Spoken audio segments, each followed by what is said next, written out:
lấy sổ của em ra đối chiếu, xong này gọi xuống giấy kia thì họ bảo là cũng bằng không được bằng giấy xe đâu, em đi thêm 2 xe rồi. Tiền em đã lấy về đưa cho chị Nhật chưa? Em đưa cho cô Nhật rồi. Họ hoàn là tiền rồi anh ạ.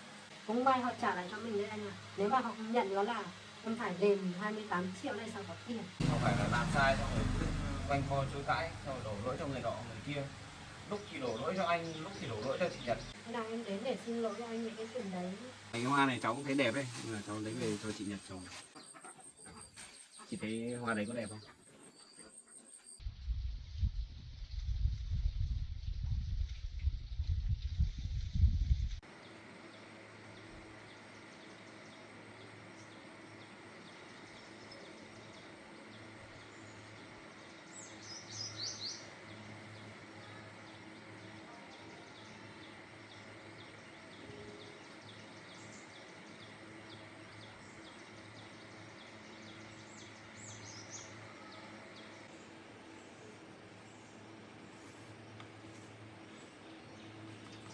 Bây giờ đoạn đường ở trong kia thì đổ được gần một nửa rồi. Không biết là mấy mấy hôm nữa thời tiết có ủng hộ không. Nếu mà thời tiết ủng hộ thì cũng xong sớm thôi, để còn ra đổ tiếp đoạn ngoài này vào. Vật liệu bây giờ lấy về đủ hết rồi, rồi thì còn trông chờ thời tiết nữa thôi.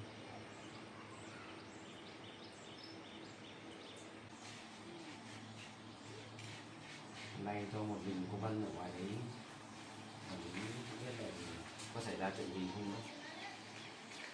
Nhưng mà mọi chuyện cũng đã dặn dò mọi người cẩn thận rồi, cứ làm theo đúng quy trình là được. Cả mọi người cũng làm quen rồi, theo cũng không có vấn đề gì nữa. Với cả cái đội thi công mặt đường ấy thì họ cũng đi làm theo mình suốt rồi, mình cũng thuê nhiều rồi, anh em làm cũng rất là tốt, nên là chắc không có vấn đề gì đâu.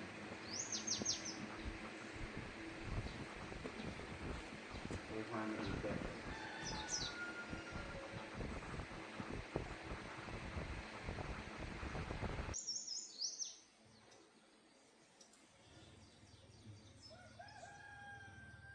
Thơm thật đấy. Chị Nhật bảo là chị ấy cũng rất thích trồng hoa, nên là mình lấy đống hoa ở nhà mình đi cho chị Nhật trồng. Đống hoa này mình vừa lấy được rồi.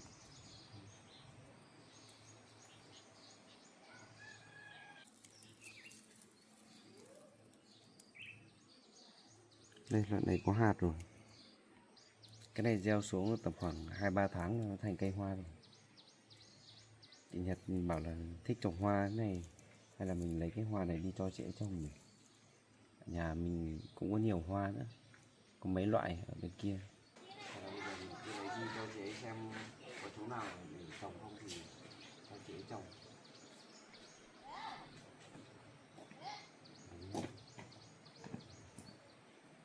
Luôn cả.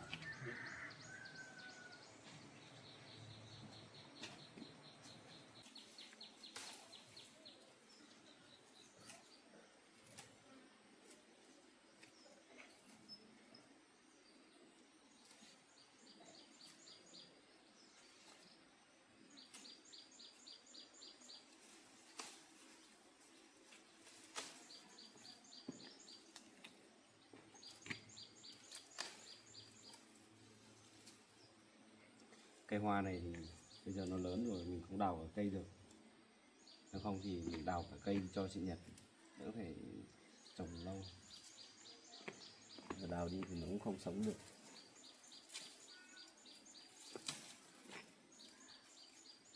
Lấy cái gì đựng này?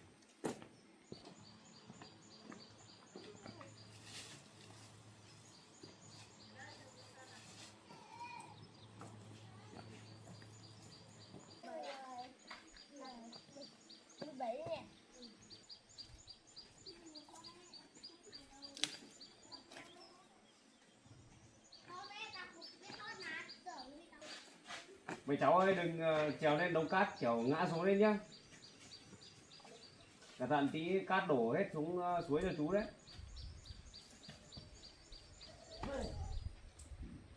sợ mấy bé này trèo lên tí này ngã xuống, đâu đấy lại làm sao thì mình không chịu trách nhiệm được đâu. Cái cháu này cũng ngoan thật đấy, mình bảo một cái cũng thấy chạy đi ra ngoài rồi. Không trèo nữa. Mà hoa này đẹp đấy, này chắc là chị Nhật thích lắm đấy. Mình lấy thêm chút hoa vào bóng nước. Giống hoa bóng nước này cũng lấy được rồi. Cái này chỉ lấy hạt thôi.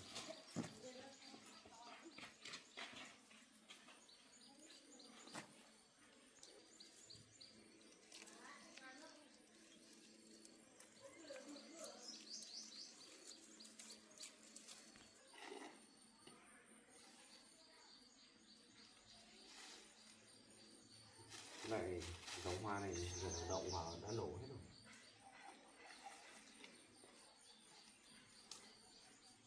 Hoa này lấy như quãi, dùng một thời gian rồi ra thành một vườn hoa ngay mà.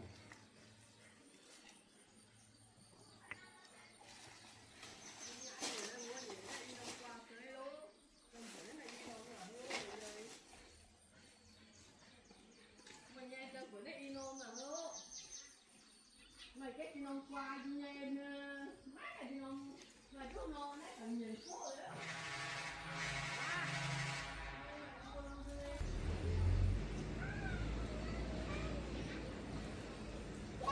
Bà bó.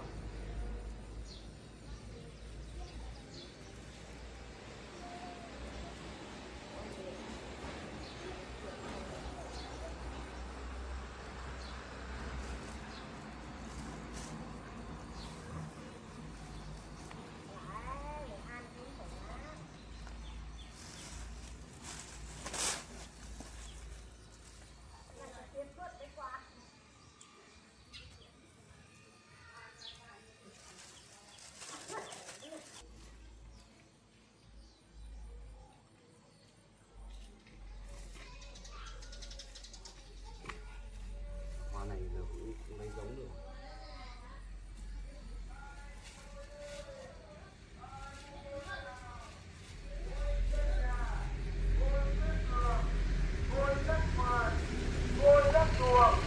Ôi đất ao, ôi cửu trùng ơi, an ôi nào, an ôi ơi.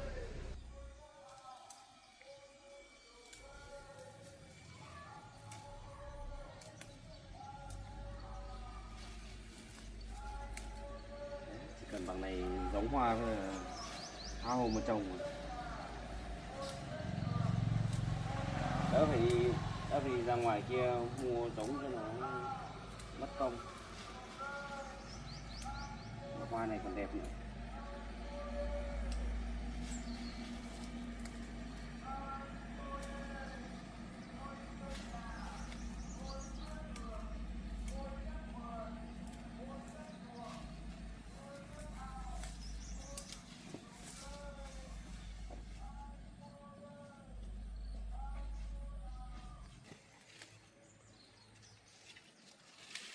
Cái bắp ngô này trước mình trồng giờ sắp lên ăn rồi, chắc tầm khoảng 1-2 tuần nữa rồi.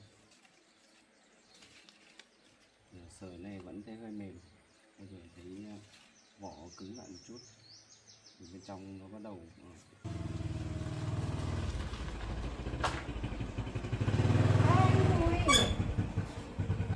gì đấy? Anh Thắng hoa làm gì đây? Em ở công trình đi, em đến nhà anh làm gì nữa? Em vừa đi xem công trình về rồi. Anh bảo em ở đấy quản lý mọi người làm mà, em về đây làm gì? Em giao việc cho mọi người xong em về đây. Em sang nhà anh chơi nhưng mà anh cũng thích hoa. Cái này là cái gì đấy? Anh định ra đâu gieo đấy? Cái này giống hoa thôi. Anh định trồng thêm à? Không, anh hái đi cho người khác. Nhưng mà anh đã dặn em là ở đấy, ở công trình đấy kiểm tra chất lượng các thứ mà. Em chạy về đây thì ai quản lý kiểm tra ở đấy? Em xem rồi, em xem xong hết rồi. Thấy bác sĩ các kiểu ổn hết em mới ra đây. Thế nếu mà người ta trộn mẻ mới thì làm sao? Mẻ mới thì em bảo họ là bao nhiêu bao xi là họ biết rồi. Giờ mình phải lấy kiểm tra chứ, lỡ đâu người ta làm sai, người ta quên, người ta làm sai thì ai chịu trách nhiệm ấy, không kiểm tra chất lượng. Không lo đâu mà, em bảo là chắc chắn rồi, anh lo gì nhở? Chắc chắn cái gì? Em làm việc lúc nào cũng thế. Dặn em như thế mà em vẫn còn bỏ về đây. Đâu, em sang nhà anh chơi một tí thôi mà. Ở ngoài kia không có chỗ chơi à? Chạy vào nhà anh làm gì? Thì ở ngoài kia nắng chứ, anh thấy à? Nắng thì em tìm chỗ râm mà chơi. Thì ở đây mát mát thì em ra đây chứ. Bảo... Mà anh định làm gì đấy? Anh ra định lấy đi đâu? Lấy cho ai? Anh lấy cho ai đấy là chuyện của anh. Em hỏi làm gì? Thì Việc em hỏi thế thôi mà. Việc của em chưa làm xong đi kiểm tra việc của anh làm gì? Quản việc của anh làm gì? Em hỏi thế thôi mà, anh có gì căng chứ nhỉ? Anh biết em thích hoa nên là anh định lấy đi cho em chứ gì. Không phải đâu. Em thích hoa thì em tự đi mà hái. Cái này anh để cho người khác rồi. Có mỗi hoa thôi mà anh làm gì mà căng thế? Cái này anh hái cho người khác. Em đừng mà động vào. Anh hái cho ai? Cho ai Ngoài- kệ anh. Ngoài em ra thì anh hái cho ai? Chuyện đấy là chuyện của anh. Em đừng có mà xía vào làm gì. Mà chói thế anh đứng đây làm cái gì? Thì anh đang hái hoa, hái giống hoa đây. Em không thấy à? Anh nắng mưa biết chạy vào nhà. Đi ra đây cho mát xem nào. Em bỏ cái tay ra. Anh ấy cứ thích đi đứng chỗ nắng là thế nào anh nhỉ? Thôi đi ra đây ngồi đi. Ở đây quản mát thế anh không biết đứng đây, cứ ra kia đứng làm gì thế không biết. Em thấy anh như đang tư tưởng cái gì ấy. Tư tưởng cái gì là tư tưởng cái gì? Chuyện linh ta linh tinh. Anh cứ cùng tìm đấy hái hoa lúc em đến kìa. Đã bảo rồi, cái này anh hái hoa hay làm gì kệ anh. Em không quan tâm làm gì. Anh dạo này còn mê hái hoa cơ. Em sợ anh rồi đấy. Thì anh lúc nào cũng thế, trước giờ anh vẫn thế mà. Em bây giờ mới biết là anh còn mê hái hoa cơ. Mà anh đang làm sổ sách gì đây? Chuyện riêng của anh rồi. Bí mật. Còn bí mật với em cơ. Cái này là dự án khác của anh. Thế dự án này của anh em có được tham gia không đây? Thôi em không cần biết nhiều đâu. Thế cho em xem nào. Không. Chuyện này em đừng xíu làm gì. Chuyện riêng của bọn anh. Bọn anh với ai? Mà bọn anh. Thì anh với người khác thôi. Em không cần biết đâu. Em cần biết làm việc của em là được rồi. Việc của em ở công trường kìa. Bây giờ em hỏi anh không bảo em nhá, mấy hôm đừng có cho em đi khảo sát là được. Em đi làm cho anh thì anh bảo em làm gì thì em làm đấy đi. Em cứ mặc cả với anh làm gì nhỉ? Em thấy anh như kiểu không nhớ em hay sao, anh gặp em cứ Nhớ cái gì mà làm nhớ? thầm kiểu này ấy. Việc làm thì chả đâu vào đâu. Việc làm đã xong chưa mà chạy ra đây. Xong rồi còn nói lung tung nữa. Thì em giao việc cho mọi người kia rồi, một lát nữa em đi không được à? Ở đấy nóng như gì ấy. Có phải giống anh ở nhà còn máy quạt mát đâu. Thế em đã đo lường các thứ chuẩn chưa? Em đo rồi. Đo mặt đường các thứ chưa? Đo rồi, em đo đủ rồi. Thế cái mép đường bê tông ấy có một cái rãnh tiếp giáp với cái mặt đất đấy, em đã bảo người ta lấp đất rồi chưa? Chưa, cái đấy phải để cái nền cái đường kia cứng thì mới lấp được chứ bây giờ tự nhiên đi lấp lấy người mặc thuốc à? Cái rãnh đường đấy chỉ cần đường khô mình tháo có pha là lấp luôn được mà. Cái đấy thì để mấy hôm khô rồi lấy máy múc đi múc về để lấp chứ. Chỗ Không đấy chẳng nhé bây giờ anh bảo người ta lấy cuốc đi cuốc trời như là ai cuốc cho. chỗ đấy thì cuốc vào luôn được mà, chứ không thì trời mưa đất trôi đi hết, đến lúc đấy làm thì còn khó hơn đấy. Chưa, bây giờ cho mọi người chạy thi công đường đã. Anh còn bảo đang vội làm cho xong nhanh nhanh đi. Rồi còn nghiệm thu rồi còn bảo người ta một phần quân đi ra đấy cuốc đất nữa thì bao giờ mới xong cái đường. Thôi được rồi, cái chuyện đấy thì để làm sau cũng được. Nhưng mà ấy, cái đấy tuy rằng làm đẩy nhanh tiến độ nhưng mà em phải đảm bảo chất lượng nhé, không được làm nhưng mà phải là làm nhanh xong rồi làm ẩu đấy nhé. Vâng, em biết rồi mà. Chất lượng cũng phải đặt lên hàng đầu ấy, không phải là cứ được số lượng là thôi đâu. Em biết rồi. Không phải là cứ làm ào xong rồi đến lúc quay ra lại sai sót đầy đến lúc đấy là em chịu trách nhiệm đi nha. Anh nói trước cho em biết đấy. Em biết rồi. Anh ấy cái gì cũng muốn hoàn thành, mà người thì chả thấy thêm vào gì cả. Bằng đấy người thôi. Họ biết làm rồi, anh cứ nhắc đi nhắc lại. Mà anh thấy không yên tâm thì anh cho cô Nhật đi ở đấy giám sát đi. Em lại bắt đầu rồi đấy. Bây giờ người ấy thì bên anh đã hạch toán hết rồi. Bằng đấy người làm đủ bằng đấy bộ phận là có thể đổ xong con đường, làm sao mà có thể thêm được. Thêm vào để đến lúc đấy thất thu thì ai chịu trách nhiệm. Em Sao mà có thất thu chịu được không? được? Cái này thì càng đông người làm càng nhanh chứ sao. Làm nhanh nhưng mà nó thừa. Bây giờ máy thì chỉ có một thôi. Bây giờ cho thêm người vào thì cũng làm được gì.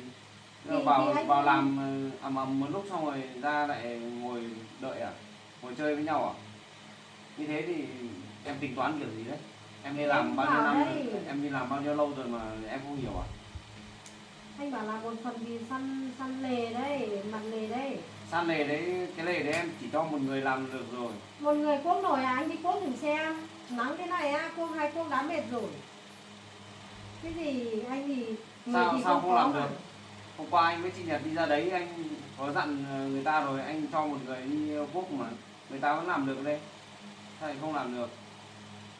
Cứ người thì cũng phải tầm 5 người trở lên, chứ mỗi người một đoạn chứ.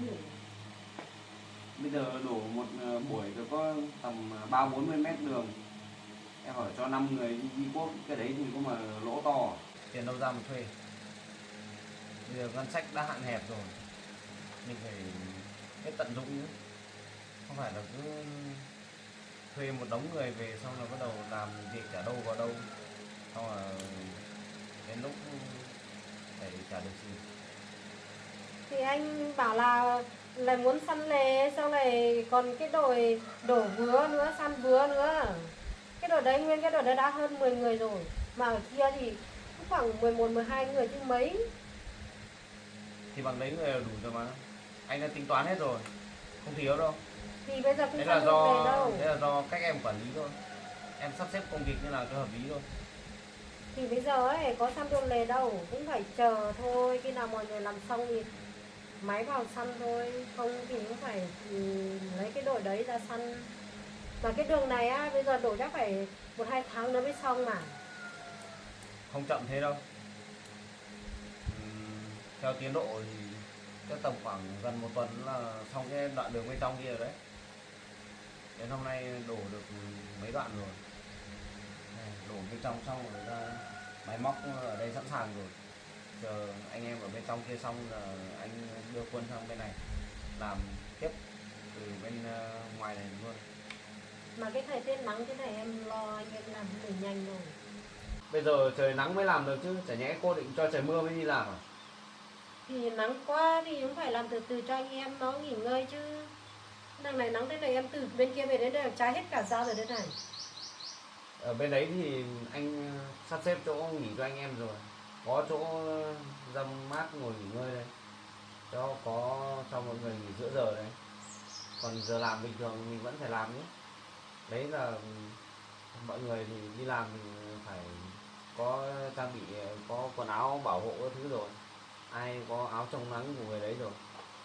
Mà công việc, đặc thù công việc như thế, mọi người ai cũng phải cố gắng nữa. Không phải là như em đâu, em ra nắng một tí này em bắt đầu ở cháy da này nọ thì làm sao mà làm được. Mình làm nghề này thì mình phải chấp nhận chứ. Không phải là cho em đi ngồi ở văn phòng xong rồi ngồi điều hòa đâu. Mình làm nghề này thì ra nắng một chút không vấn đề gì cả.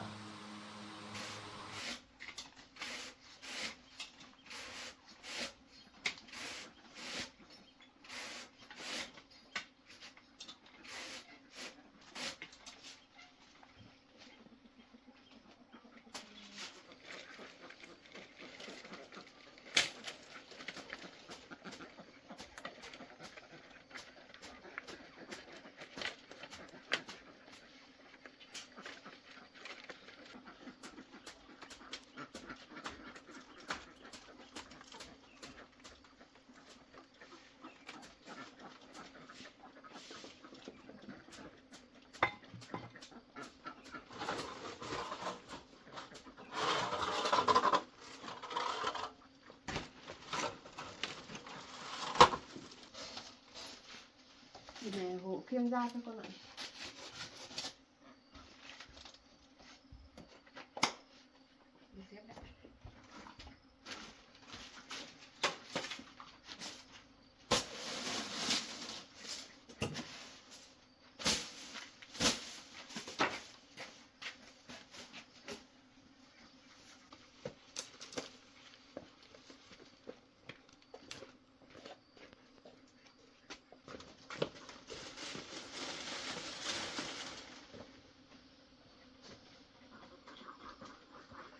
Đi mẹ chặt làm 2, 3, 4, 5 miếng đi cắm ở dưới này. Bữa nào con vịt nó sủi ra nó vào vườn.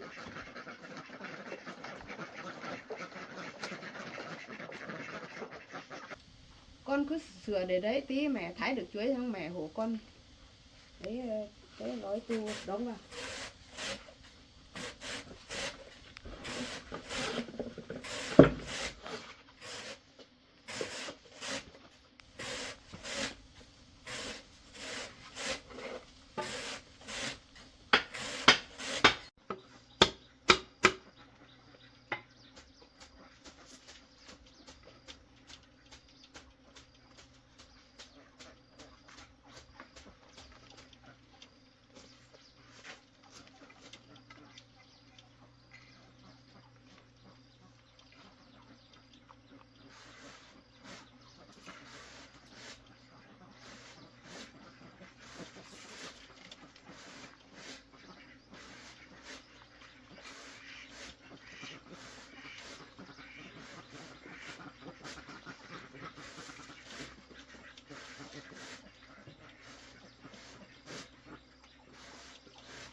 Có chuyện gì cứ nói đi, không phải ấp a vùng đấy đâu. Thì về cái chuyện 2 xe Văn Liều hôm trước ấy, em cũng hôm đấy em không đi trực ở đấy, thấy anh em bảo là hôm đấy đổ 4 xe, mà sau đấy thì lại bảo là đổ 2 xe thôi, em không biết, em ghi lên hẳn 2 xe. Thế là em lấy sổ của em ra đối chiếu, xong lại gọi xuống dưới kia thì họ bảo là cũng bằng không đưa bằng đấy xe đâu, em ghi thêm 2 xe rồi. Thế hôm đấy em không nhớ, em cũng vội quá nên là không được kiểm tra với lại gọi đi đối chiếu. Thế là em đến để xin lỗi anh về cái chuyện đấy. Cái chuyện đấy thì anh nói rồi đấy, anh cho em hạn 5 ngày, em làm kiểu gì làm, em phải tính toán tìm ra được cái chỗ sai đấy và lấy tiền về trả lại cho công trình. Thế bây giờ tiền em đã lấy về đưa cho chị Nhật chưa? Em đưa cho cô Nhật rồi, họ hoàn lại tiền rồi anh ạ. Cũng may là em đi hỏi lại ấy, không thì bây giờ em bù vào hơn gần 30 triệu vào thì sao em có tiền. Đấy là chuyện của em, tất cả là tại em ghi sai đấy. Em không ghi sai thì có xảy ra cái chuyện đấy không? Thì em không biết ấy, anh bỏ qua cho em đi không, anh cứ nhắc đi nhắc lại là nghĩ là em không làm được việc, em buồn lắm đấy. Anh nói rồi, chuyện đấy thì em chỉ cần em lấy tiền về em trả lại cho công trình là được, còn em lấy ở đâu thì anh kệ em sai thì em phải chịu trách nhiệm cho cái hành vi của mình. Vâng, Không em phải nói là thêm rồi. không phải là làm sai xong rồi cứ quanh co chối cãi, xong rồi đổ lỗi cho người nọ người kia, lúc thì đổ lỗi cho anh, lúc thì đổ lỗi cho chị Nhật. Thì lúc đấy em cũng vội quá mà cô Nhật cũng ở đây nữa. Thế chẳng nhẽ em lại chịu thua trước cô Nhật à? Em phải mạnh mẽ lên chứ. Tự nhiên ai bảo ôi tôi làm sai rồi, thế này thế nọ, cô Nhật chả cười vào mặt em à? Bây giờ em lấy tiền đi trả thì em phải tính toán cẩn thận chứ. Và em sai thì em phải chịu, em phải nhận lỗi chứ. Em cứ đổ lỗi lung tung lung tung với được. Thì lúc đấy em có nhớ ra cái gì đâu. Lúc đấy em muốn làm cái sổ kia thấy còn áp lực lắm rồi ấy, xong là đến cái tiền thì em chả nhớ cái gì nữa. Nhưng mà họ ở bên kia họ cũng thế, họ cũng có biết gì đâu. Hôm đấy thì cái người về lấy tiền cũng không phải cái người chở vật liệu kia, mà là cũng người khác về lấy. Em thì cũng không biết, em cứ tính sổ của em đưa cho họ. Nó mới nhầm như thế. Đấy, tất cả tại em đấy, từ em mà ra đấy. Em thấy chưa? Làm việc cẩu thả. Đến lúc cái lúc mà nên lấy tiền đấy, tại sao em lại không cho chị Nhật kiểm tra sổ của chị ấy? Đấy, xong rồi bây giờ mới xảy ra chuyện rắc rối như thế. Em thấy chưa? Lúc anh nói em còn cứ gân cổ lên cãi thôi. Thì lúc đấy em cũng vội, cũng may họ trả lại cho mình đấy anh ạ. Nếu mà họ không nhận nữa là em phải đền 28 triệu này, sao có tiền. Đấy coi như là học phí của em đấy.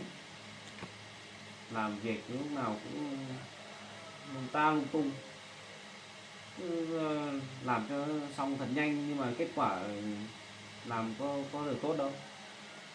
Bây giờ em mà làm phải đối chiếu bao sổ em mới dám trả tiền cho họ, chứ như đợt này em không có tiền đền đâu. Đấy, xong làm cổ thán đi, xong Thì rồi đến lấy lúc tiền của kia- em ra mà đền. Thì đến lúc kia em bảo anh cầm đi trả họ thôi, em không cầm nữa đâu. Đau đầu lắm. Anh biết em mất ngủ mấy hôm không? Nếu mà em làm đúng thì em có phải khổ như thế không? Thì em có biết đâu. Cái gì mà không biết, lúc nào cũng mở mồm ra bảo là em có bằng học này nọ, nhưng mà giờ làm sai lại bảo là em có biết đâu. Em đang đùa anh đấy à? Thì lúc kia em cứ làm theo sổ của em đi, em có biết là sẽ mắc lỗi như này đâu. Đằng này là còn tiền to nữa chứ. Đấy. Lúc nào cũng chê chị Nhật là học ít hơn mình, nhưng mà chị Nhật làm có thấy sai như em không? Chị Nhật có quyết toán cái tiền kia cho người ta đâu, chỉ cầm mỗi cái sổ thôi mà. Em mà làm như cô Nhật em cũng làm được thôi. Mấy hôm ấy đến cái công trình ở dưới này em không dám quyết toán nữa đâu. Lúc kia em bảo cô Nhật đi quyết toán đấy. Thế sao em không bảo anh tự làm luôn đi? À, anh còn như thế thì anh còn thuê em làm cái gì nữa? Thế anh không dám cho cô Nhật đi quyết toán à? Bây giờ cô Nhật không làm được cái gì. việc của anh người đấy làm chứ, bây giờ việc chị Nhật có việc riêng của chị ấy rồi, em có việc của em, việc nào anh giao cho em thì em cứ làm đi, em tin anh với chị Nhật làm gì. Em có tin ảnh đâu, em chỉ nói thế thôi, thử lòng anh chứ thôi, là anh cứ bênh cô Nhật kia cằn cằn. Anh cái gì, anh nói thế là đúng rồi còn gì nữa. Em việc em không làm, em cứ đi soi việc của người khác, đến lúc em không thử tưởng tượng nếu mà anh cho em bảo lại em làm vị trí của chị Nhật xem em có làm được không, đến lúc đấy sổ sách rồi sai tùm la tùm lum lên thì em ở đấy mà phụ tiền của em vào, đúng mà đứng núi nọ trông núi kia, xong là cứ nghĩ là người khác làm cũng vất vả như mình. Em đâu biết được công việc của chị Nhật còn có khi còn vất vả hơn em đấy. Em chưa được làm em cũng chưa biết. Em làm xong ở công trường về là em được nghỉ ngơi rồi, còn chị Nhật ấy thì không sướng như em đâu. Nhiều khi anh giao việc cho chị Nhật về chị ấy làm tới tận nửa đêm mới xong ấy, em cứ tưởng là chị ấy sướng lắm rồi. Vâng, biết rồi. Hôm nay chủ yếu em về đây là xin lỗi anh về cái chuyện giấy tờ đấy, em làm nhầm là 40 khối cát với lại đá đấy. Được rồi, cái chuyện đấy coi như xong đi. Bây giờ em đã đền tiền lại cho công trình là được rồi. Anh không truy cứu nữa, anh không chấp em nữa. Thế em cũng cảm ơn anh. Em cứ nghĩ là Mà anh lần giận. sau em làm cẩn thận vào. Cái chuyện này mà xảy ra một lần nữa là anh không còn gì để nói với em nữa. Anh nói trước với em như thế. Em biết ngay mà, em biết là anh tha thứ cho em mà. Anh vẫn còn tình cảm với em đúng không? Tình cảm cái gì? Thì anh cứ nói đi, anh sao cứ ngại thế nhở? Em làm cái gì đây? Hôm nay trời nắng ấy, anh đưa em đi uống nước đi. Nước nôi cái gì? Thế là mình đi ăn mì cay đi nhở? Không. Lâu lắm anh không đưa em đi ăn mì cay rồi. Việc còn chưa làm xong. Đây Việc gì bỏ đấy cho người ta làm chứ. nếu mà khát nước thì uống nước đây này. Nước đây có ngon đâu. Nói bảo phải uống nước nào? Thì anh cứ đưa em đi uống nước thế nào. Ở đấy mình vừa uống nước vừa nghe nhạc chứ. Sau tí tối mình đi ăn mì cay. Trong một hôm anh không có thời gian đâu. Đi mà. Em thích đi thì lát nữa làm việc xong rồi em tự đi. Anh không có thời gian đưa em đi đâu. Anh mỏi vai gì để em bắt. Thôi em bỏ ra. Em bỏ tay ra, em ra kia ngồi đi. Đi mà, anh đang đi mà. Không, em đừng có sát vào gần anh như thế. Em ra kia ngồi đi. Không, Em bỏ cái tay ra. hôm nay em cũng giao mọi người làm việc hết rồi, em có làm gì nữa đâu. Anh thì cũng đang rảnh. Anh có việc của anh nữa nên là anh mới không ra công trình thôi. Còn em ấy, anh giao việc cho em ở ngoài đấy thì em cứ ra đấy làm đi, em đừng có mà thắc mắc nhiều. Đi mà, em thấy dạo này chúng mình tình cảm đi xuống rồi. Không có đâu. Em đi ra ngoài kia để lát nữa người ta làm xong rồi còn kiểm tra lại một lượt nữa. Không được thì còn bảo người ta dỡ ra làm lại chứ. Nếu lỡ đâu mà sai để đến ngày mai em mới kiểm tra lại thì lúc đấy bê tông nó đông cứng vào rồi em làm kiểu gì nữa. Em thấy anh kiểu không muốn đi với em là lý do không? Không, anh không nói nhiều đâu, em ra kia ngồi đi, đừng có mà sát vào gần anh đấy. Anh chỉ có lấy Nhanh lý do lên. thôi. Nếu mà cô Nhật rủ anh đi xem, anh có trả đi rồi ấy chứ. Kệ anh, đấy là chuyện của anh. Anh thích đi với ai đấy là chuyện của anh. Em thấy anh kiên vị thật đấy. Thiên vị cái gì? Em sao em cứ đòi so sánh với chị Nhật đây. Chúng mình đi hôm nóng tình cảm đi mà anh. Thôi không có tình cảm gì ở đây hết. Em đi ra ngoài công trình đi. Ra ngoài kia kiểm tra xem người ta làm đúng chưa. Thì em ra đấy cho họ làm rồi đây. Anh không yên tâm đâu. Em cứ ra ngoài đấy em trực tiếp kiểm tra đi. Không nói mồm đâu. Đây, túi đây. Em đi Sao ra anh đi. cứ tránh mặt em thế nhở? Anh không tránh mặt em làm cái gì cả. Thôi em đi làm đi. Việc của anh giao cho em cứ đi đi. Không mai người ta làm sai đến lúc đấy không nghiệm thu được phải phá cả cái đường ấy đi làm lại em chịu trách nhiệm được không? Thì anh cứ đi với em 50 phút thôi mà, có lâu. Không có 50 phút gì hết. Em về ở đây người ta làm được bao nhiêu xe rồi đấy. Đi ra kiểm tra nhanh khẩn trương. Đi ra xem chỗ nào mà không đạt thì phải sửa lại ngay đấy. Nhanh lên. Xong là mai anh rảnh đi với em đi cà phê đấy nhá. không phê pháo gì thôi em đi nhanh nhanh nhanh nhanh. Anh không muốn nói nhiều với em đâu, anh không thương lượng với em đâu. Bà đi uống nước với em tí thôi mà, em đi làm việc nắng nôi cũng mệt chứ, đi uống nước coi như giải tỏa đi. Anh cứ đuổi em đi làm là thế nào ấy nhỉ? Anh ở đây anh còn bao nhiêu loại giấy tờ đây em không thấy à?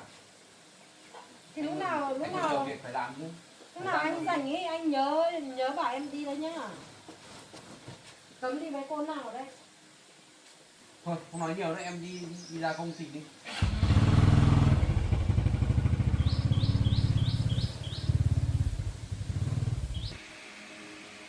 Cuối cùng thì cô Vân cũng đi rồi.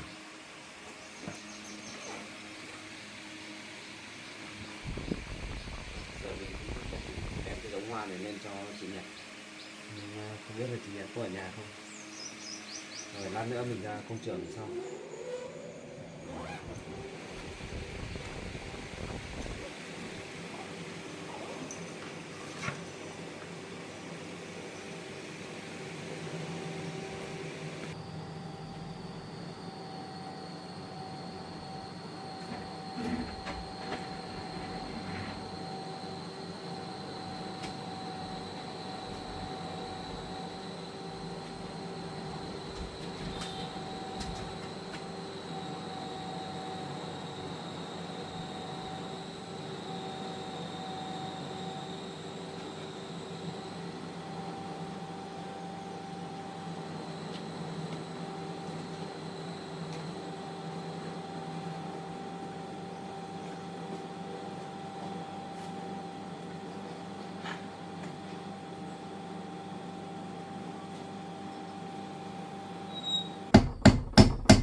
Tôi không biết là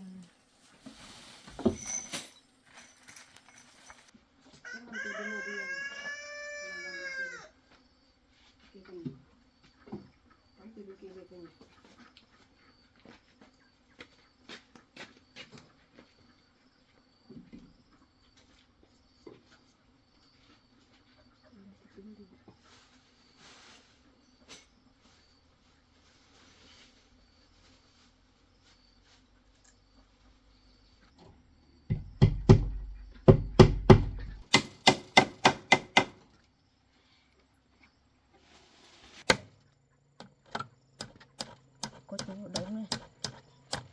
Đúng.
Đinh to quá, chọn lấy đinh đấy rồi.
cái góc kia rất là tính thế nào.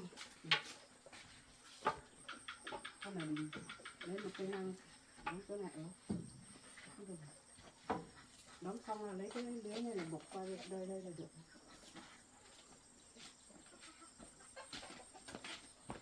Có cây không đi chơi.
Chặt một tí hai bên đó. Hai đoạn đầu đó.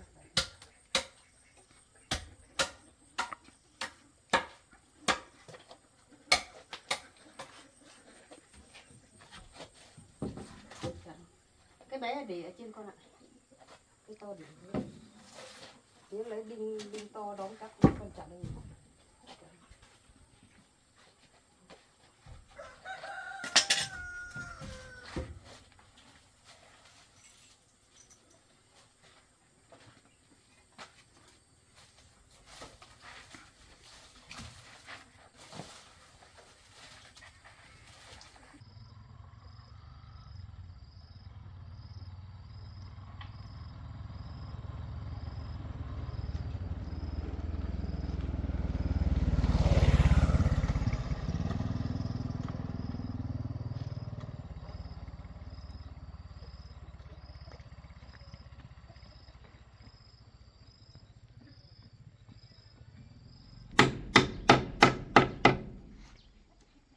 Chào bác ạ.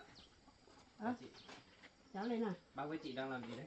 Đón một tí mấy chỗ này hở to quá, nhìn lấy cái lưới này rào nó nhìn thấy không vào mắt, xong là hai mẹ con đóng cái này để che gà cho tinh luôn. Bác cũng vừa đóng cả bên này nữa. Vâng, chỗ bệ gần bệ cũng vừa được, hai mẹ con vừa đóng xong. Sang bàn người đi cháu. Dạ vâng. Thôi bác với chị ra ngồi nghỉ ngơi đã bác. Thôi cháu cứ đi ngồi đi, ngồi nghỉ đi. Bác đóng nốt cái này cho xong đã. Để cháu cắt cái cọc.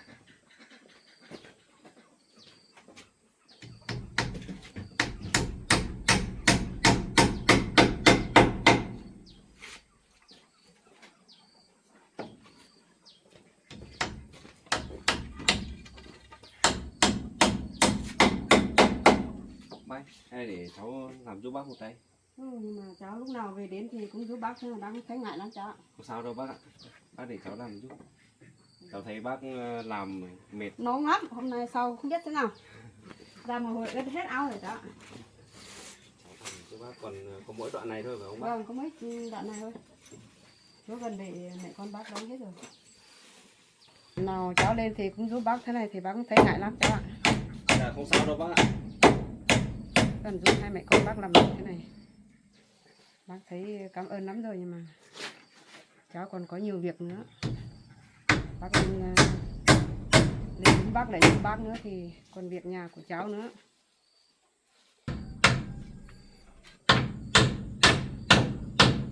Không ai tốt như cháu đâu. Cháu thì tốt với hai mẹ con bác lắm. Không có gì đâu bác ạ. Bác làm việc gì cháu cũng lên ủng. Cháu cũng khi nào cháu rảnh cháu mới qua đây được. nhưng mà bận thì cháu cũng không có thời gian.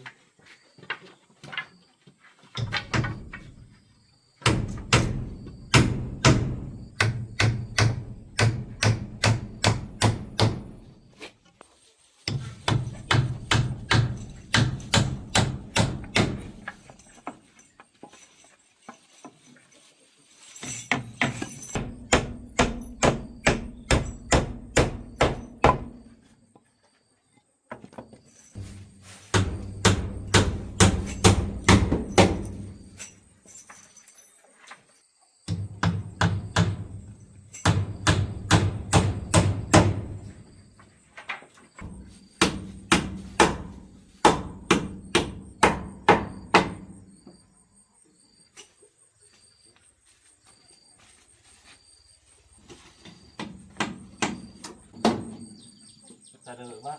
Anh thì sang bàn ngồi uống nước cháu. Dạ vâng. Cuối cùng cũng xong rồi. Quyết định. Cái hàng rào này chắc chắn rồi bác nhỉ. Vâng. Thoải mái không lo gà nó vào. Không thì làm cái lưới này nó mềm đấy. Con gà nó hay vào. Cái này là ok rồi. Thôi để cháu Sang bàn rửa ngồi tay uống đó. nước đi cháu. Cháu rửa tay được bác.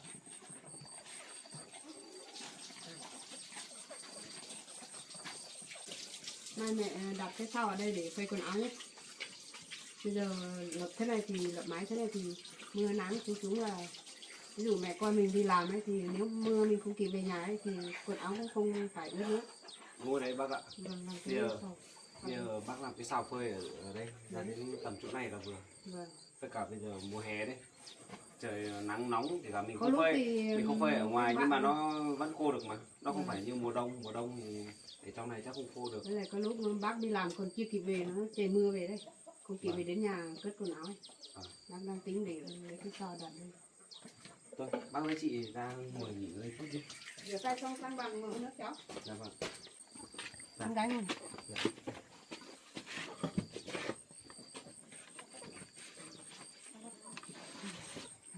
Nóng thật. Bác làm đó một mẹ con đó một tí cái nói tu theo ấy mà ướt hết áo này. Thôi. Mai còn có cháu lên còn gặp còn giúp bác. Không có gì đâu bác ạ. Mùa hè mà, mùa hè làm thì nó Với lại cái gì này, cũng vất vả hơn mùa đông một chút. con này bác thì nó hơi làm một tí việc này ra mồ hôi. Ra được mồ hôi cũng tốt đấy bác ạ. Cho tuần hoàn cái tuyến mồ hôi nó cũng mới tốt cho sức khỏe.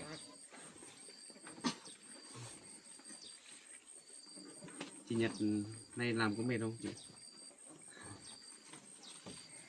Em thấy chị bảo là chị thích trồng hoa đấy. Em có hái được một chút giống hoa đấy để cho chị trồng. Bác ạ, nay cháu hái được ít giống hoa ở nhà cháu. Thế à? Và Mà cháu có mấy hoa mấy nhiều. cái hoa này cháu cũng thấy đẹp ấy, nhưng mà cháu lấy về cho chị Nhật trồng. Cái loại này là cái giống hoa đỏ đỏ mà chị bảo cứ khen đẹp ấy ở nhà em ấy. Nhìn này thôi nó cũng nhiều hạt lắm đấy chị ạ. Nhà cháu có nhiều loại hoa nhỉ? À, vâng, trước cháu cũng gieo nên là nó cũng lên nhiều. Cái này có cả hoa cúc với hoa bóng nước, cái loại hoa đỏ đỏ ấy. 2-3 loại hoa. Cái loại này là hoa chị thích nhất đấy. Cái này nếu mà mai kia chị gieo ở cạnh đường này, cạnh đường vào nhà này nhìn nó cũng đẹp đấy. Cháu ơi, Dạ. bên ngoài thì có đường đi lại thì có đất để gieo mà nhưng mà có gà nhiều lắm, không gieo được đâu cháu ạ. Đúng Hay rồi đấy. chắc bác bảo con gái mua cái chậu hoa về gieo đặt ở trong nhà, ở trong này. Ở ngoài thì gà nó bấy nó không lên được đâu. Vâng, nếu như Không thế mỏng cũng được. được bác ạ. Cháu Thì cũng con nghĩ nhá, rồi. mai con đặt đấy mấy cái chậu về để mẹ hổ con gieo nhé. Nãy cháu cũng nghĩ rồi, cháu định lấy cả gốc về cho chị Nhật trồng nhưng mà cái loại đấy giờ cây hoa nó lớn rồi. Đào cả gốc về sợ nó cũng không Nhưng mà sống được ấy. đã có hạt thế này, hạt già thế này thì lấy hạt về gieo cũng được à cháu? Vâng. Đây thì gieo Đây thoải gieo mái. chắc được nhiều lắm đấy nhỉ? Nhiều mà bác. Nay con đặt lấy cái chậu về mẹ hổ con gieo, cho đất vào xong gieo vào. Mai chị lấy cái chậu. Khi nào nếu thau lên trồng. cao ấy mình mới đi ra ngoài đi đặt vẫn được, nhưng mà vừa gieo thì không đặt được, kiểu nó có Chờ dài nó nữa. lên cao tầm này Vâng. bắt đầu mình bê ra ngoài kia đặt thoải mái. Gà ở đây gà nó không bới nữa. Mấy cái chậu hoa 10 giờ này cháu hôm trước cháu thấy nở nhiều hoa rồi nhiều quá nhỉ. Nước tại vừa rồi hay là vừa trồng hay là bác quen không được tưới nước, là khô nước quá nó không thể lên. Không sao đâu bác, cái loại hoa này trồng thoải mái, kể cả khô nước nó vẫn phát triển bình thường. Hoa này nó trồng nó dễ sống lắm, Ừ. nó không héo đâu. Con thấy bác thích trồng hoa lắm. Bây giờ chờ một thời gian nữa nó phát triển lên, khi nào mà cái chậu hoa kia nó tốt đấy thì nó còn ra nhiều hoa nữa. Trước chưa phá cái chỗ này để làm bếp ấy thì con gái bà cái nhận ấy cũng gieo cái hoa màu gà ấy nhiều lắm, mà phá để làm cái máy này xong là phá đi hết rồi. Hoa màu gà cũng đẹp mà. Vâng. Thế hôm nay bác với chị ở nhà có đi lấy chuối cho Vì đâu? Không đi đâu, chỉ đóng một tí cái máy này. Thế à? Xong bác muốn để con gái bác nghỉ một tí thì mai lại bác lo là sợ lại đi làm, không được với bác ở nhà. Vâng, bây giờ thì công trường đang nhiều việc bác ạ. Nên là dạo này chị Nhật nó hơi vất vả một chút. Không sao đâu, cái đấy thì gọi là mình đi làm việc thì mình không trốn tránh được rồi. Mình Vâng. phải có việc làm mới tốt chứ cháu. Vâng. Như chị Nhật thì chăm chỉ làm việc, còn cô Vân ấy thì lúc nào cũng toàn tị nạnh với việc của người khác thôi. Nên là Bác tính là con gái bác có việc làm thì bác thấy vui lắm rồi. vâng, Nhưng mà hôm nào nữa không đi làm thì bác muốn cho con gái ở nhà để nghỉ ngơi một ngày. cháu cũng bảo chị Nhật đấy, hôm nào mà không phải đi làm thì chị ở nhà nghỉ ngơi đi. Đấy, hôm nay giữ gìn sức khỏe, nếu không thì cứ đi làm việc nặng quá, đến lúc lại không đi làm ở ngoài kia cho cháu được. Hôm nay con Nhật cũng đòi đi lấy chuối mà, nhưng mà bác nghĩ bảo lâu lâu được nghỉ một ngày thì bác bảo ở nhà thôi. Còn đóng một tí cái lói tu kia cho ở nhà. Khi nào chuối hết bác đi chặt cũng được. Bác lên nhà xem nhà có bụi không, bác quét một tí. Dạ vâng. Nếu bác bận gì thì Vâng, bác cứ... bác lên nhà xem nhà có bụi không. Vâng. Sợ mấy hôm trước gió to thì nó bay bụi vào nhà thôi. À chị Nhật, tối qua ở đây có gió to ấy, nhà chị có làm sao không? Không sao. Cũng may đấy nhỉ. Giờ nói chung là mình làm được mấy cái máy này nó cũng chắc chắn, nên là nó cũng đỡ.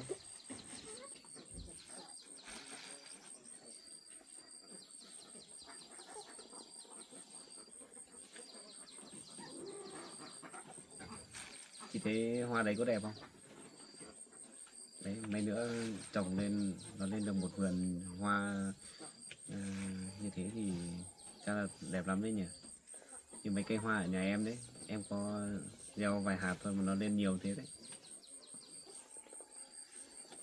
Chỗ này thì thoải mái trồng. Để em biết chị cũng thích trồng hoa các thứ nên là em cố ý nhặt về đây cho chị đấy.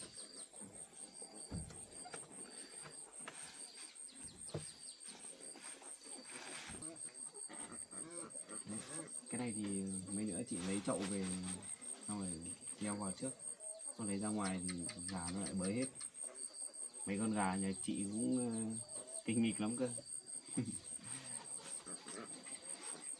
Đàn vịt bây giờ ăn no lại thấy chạy lên nhà rồi. Mà thôi, bây giờ em đi ra công trình một chút đã. Thôi chị ở nhà nghỉ ngơi nhé. Chị cũng vừa làm mệt xong nữa. Em đi ra công trường rồi. Nếu mà có việc gì thì em sẽ liên lạc cho chị. Em chào bác. Em đi làm đi bác. Bác đi về luôn à? Dạ vâng.